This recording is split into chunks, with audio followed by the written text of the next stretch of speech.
Un accouchement par césarienne est la méthode la plus sûre pour votre bébé, comme pour vous lorsqu'un accouchement par voie basse s'avère trop risqué voire impossible. On distingue la césarienne primaire de la césarienne secondaire. 1. La césarienne primaire est un accouchement par césarienne programmé à l'avance. Le médecin la pratique avant la perte des os et le début des contractions. Elle a lieu plutôt à la fin de la 38e semaine de grossesse. 2. Une césarienne secondaire est rendue nécessaire par des complications ne survenant qu'après le début des contractions ou durant la phase d'expulsion et auquel un forceps ou une ventouse obstétricale ne peuvent remédier. On peut la comparer à une opération en urgence lorsque la santé de la mère ou du bébé est en danger. Qu'elle soit ou non programmée, une césarienne est une intervention chirurgicale plus lourde, réalisée sous anesthésie générale ou locale et pouvant durer 60 minutes, même si le bébé naît normalement après seulement 5 à 10 minutes.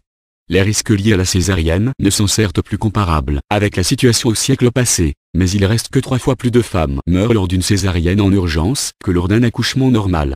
Les complications possibles durant l'intervention et les conséquences pour la santé psychique de la femme doivent dès lors être prises en compte. De nombreux avantages sont avancés pour la césarienne programmée par les défenseurs de la césarienne élective, césarienne demandée. Comme plusieurs grandes études l'ont démontré, le risque pour la mère dans le cas d'une césarienne programmée n'est pas plus élevé que dans le cas d'un accouchement par voie basse. Le risque pour l'enfant dans le cas d'une césarienne programmée et sans complications n'est pas élevé. Statistiquement, il est même plus faible que dans le cas d'un accouchement par voie vaginale.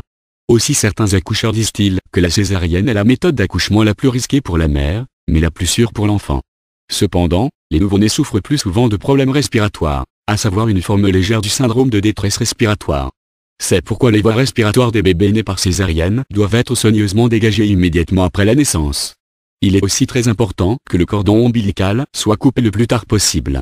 En cas d'anesthésie générale, les anesthésistes veillent aussi très attentivement à administrer autant d'anesthésiants que nécessaire, mais à les limiter autant que possible pour que le nouveau-né n'en souffre pas.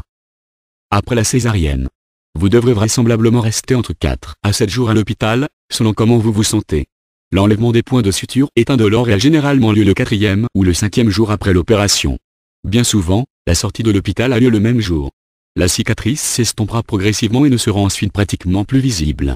Durant quelques jours, vous aurez éventuellement besoin d'analgésiques, car le champ opératoire restera très sensible à chacun de vos mouvements, surtout lorsque vous vous lèverez.